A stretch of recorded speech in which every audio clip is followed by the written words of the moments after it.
lot of my time in the cemeteries, finding dead people, locating relatives when people call me to come and find them. I go and hunt them out, I take pictures of the graves, and I send them pictures of their graves because a lot of times they're not from here or they're planning a visit here soon, so I try to get them prepared for what they might find when they come here. So that's part of my job and everything else. Sodus has 19 cemeteries all through the town. I have no idea. Most of them you can still visit. Some have gone away because they were in a farmer's field, they were in a family plot. People plowed them under, gotten rid of them, that kind of thing. We have 2 in the village, this one and the one on Mill Street. The Mill Street one is the oldest. It has the early settlers of our community in that one. So I'll get you some information on this one, and then in a little bit we'll be going down to the older one. And, these stones originally were standing up, but with age they break and they fall over, so they lay them down. And it's not the best for them, but it's the best for them because this is the way we can keep them. We try to keep them clean. In 2006 I cleaned these all off so they were legible like they are now. They weren't kept up, so they had all grown back over again. You know how fast weeds and stuff grow. So we, my husband, I, and my grandkids dug them all out again, and hopefully we keep on top of it this time and keep them clean. We had to actually clean them off again this morning because the mower had mowed over top of them and all the grass was on top of them again. So we just cleaned them off for you guys again. You'll see a lot of different ones. The headstone on this one is rounded. They tried to make, one headstone designer made them so they look like the foot and the head of a bed. So this would be the round head of a bed. The square ones would be the foot of the bed. These are the headstones that have their names on them and their information on them. These little ones like this is TP, and that's got initials on that one too. Those are what they call footstones. They went at the foot of the grave. So you would know where the head of the person was, you would know where the feet of the people were, and you weren't supposed to walk over them. The gravestones would be turned around so that you could read them without stepping on the person and having them grab your feet. No, I'm kidding. In the little cemetery in Sodus Point, they also have some with the headstone in the foot. Do they still have them together? This cemetery, there is not a footstone. Oh yes, there's one over there. That's the footstone is still with the stone. They got separated a lot. We're working on it with the church to get permission to move them. You're supposed to contact the family members to do it, but there's no family members anymore. So now we have to ask the church and the church council if it's okay to reunite the footstones with the original stones, which I'll do sometime. They face to the west, because as the story goes, the bodies are laid head to the west and feet to the east, so that the sound of the cock's crow on the day of judgment, the resurrected dead would rise to face the dawn. We'll sit up and see the dawn. Okay.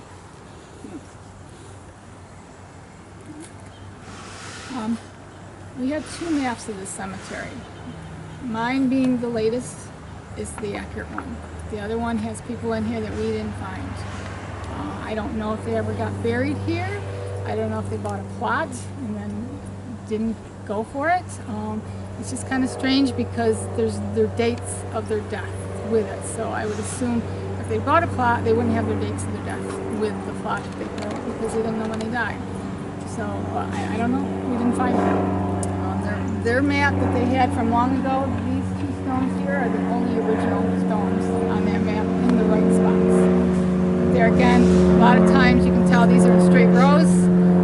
Cemeteries got uprooted, laid in straight rows so that they could mow easy. They didn't keep them jagged like this. They straightened them up so they could just mow real quick and easy to the cemeteries. Alright. A lot of the stones in the olden days were made of fieldstone, slate, sandstone, any stone pretty much in the area that was easy to get. As time went by and travel was more easy and stones could be brought in, you got the white marbles, which you'll find most of these stones are done in the white marble. And that was an easy, soft stone to engrave gravestones on. So, and some get pretty fancy with the tops, with the decorations, more so down in the Mill Street than in this one. But that You know, like today, the more fancy they were, probably more money the family had to pay for the extra engraving and stuff on the stones. So kind of tells you a little history of the family as well. We call the cemeteries our outdoor museums, because this is our history of our town laying here. They were here long before us. They were the first settlers in this area. They kind of made Sodus what Sodus is today. And there's 50 members in here. This row here, originally the west row, was for guests of the church. If you weren't a member of the church, but you knew somebody in the church and needed to be buried somewhere, you got this row here. Later, and you could bury a whole family in here for $1. The whole family could come in here. So that's why you see a whole group of approaches is over there. There'll be buys over there. There's, you know, they're in groups because everybody can, you know, like your kids, free meal, they'll come and eat. And, so they're all there. The lots were 20 feet by 8 feet with 6 feet in between the aisles. They ran north and south. The west rows for the non-members, like I just said. 35 years later, this was rescinded, and you had to be a member of the church to be buried in here. And then it turned to $1 a person, not $1 a family anymore. In the 1970s is when these stones were laid down because of the breaking and the ease of mowing. These stones now, I have recorded them all. I've taken pictures of them all. We have them on a new map, which my dad is holding. And Steve Boone, a friend of mine, came with a drone and took a drone picture of them, which I'll get blown up. You can't see the writing, but I can do like number 1, 2, 3, and then off on a chart I can put whose stone that is, and that way we can keep that forever. Okay, our oldest person is the pink balloon over there. That was Fanny O'Brien. Fanny O'Brien died at the age of 30. Her husband, John O'Brien, was a vestryman. He died in 1826 at the age of 30. Olin Gaylord over here, he is a veteran as well. And John Williams, he's a veteran over there. And Joseph Williams, who's over there, were some of the first members of this church, and they put up the money to build the church and keep the church going. So that's why they got the plot out here. They probably had their pick of where they wanted to be. So it's, but they were big in keeping the church going and making sure it was prosperous for here. There's Jacob Procius over there. He was a quarterman in the 16th Riflery. He died in 1838. Or he actually was in the war in June 13, 1838, but he came home and he died later on October 11, 1838. So he only made it like 4 months after the war before he passed away. The large stone there is the priest. He's the priest of the church in 1858. He died in 1859 at the age of 26 years. There's a Josiah Hayward in here. He was a lay leader of the church and passed in 1860. The last person buried here is right here. This is, I think he's Edward. And he was also the oldest person buried in here as well. He's the last one and the oldest one. The youngest one is over there. It's a baby, and he was 3 months old when he died. There's a lot of, yeah, he's reading my map. Let's see. There's a Mary Mink in here. She died at 83 years old. She was married to a veterinarian, Peter Mink. He was her second husband. Her first husband is Philip Fellows, which is one of our veterans here. And he claimed that, her friends claimed that she spent too much money.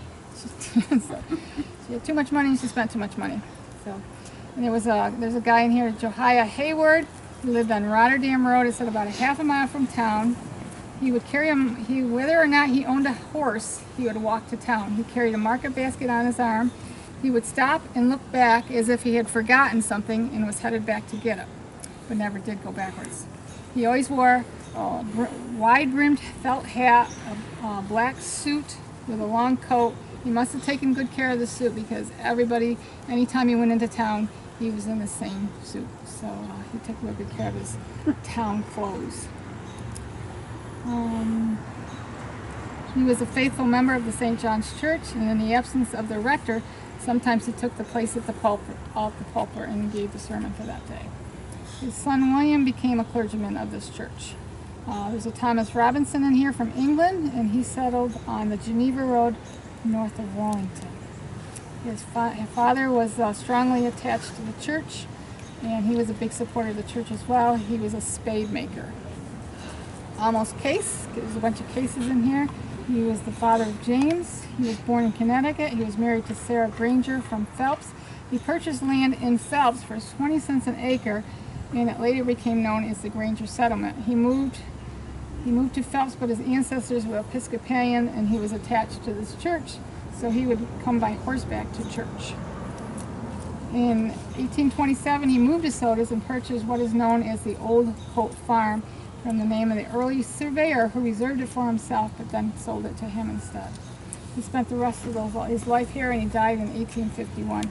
No services at that time were being performed at this church, but they were being performed at that church. So the Presbyterian minister came over and did the funeral service for him, but in the Episcopalian style. So they kind of worked together.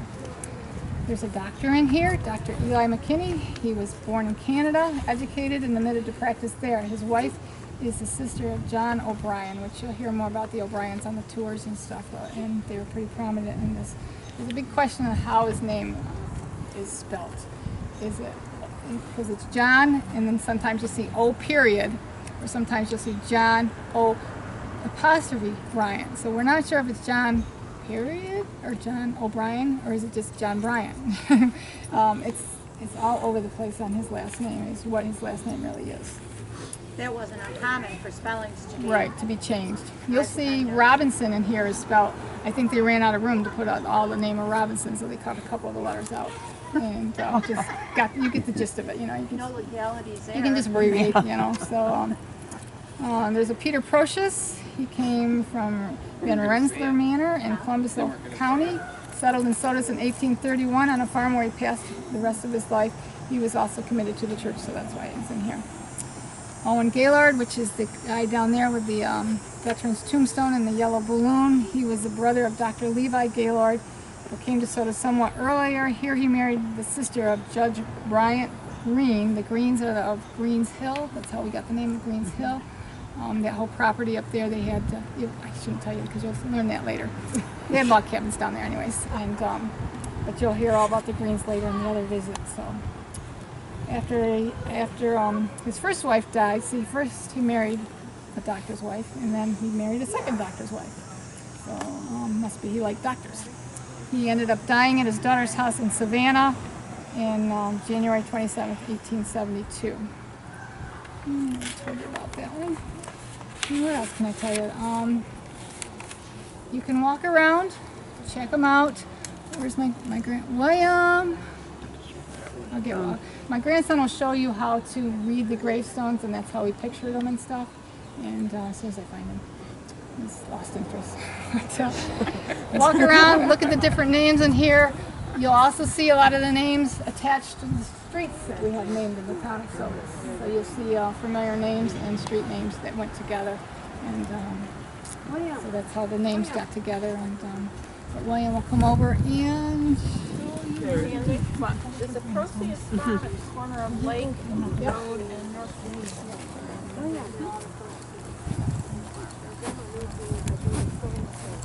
Tag me, tag back.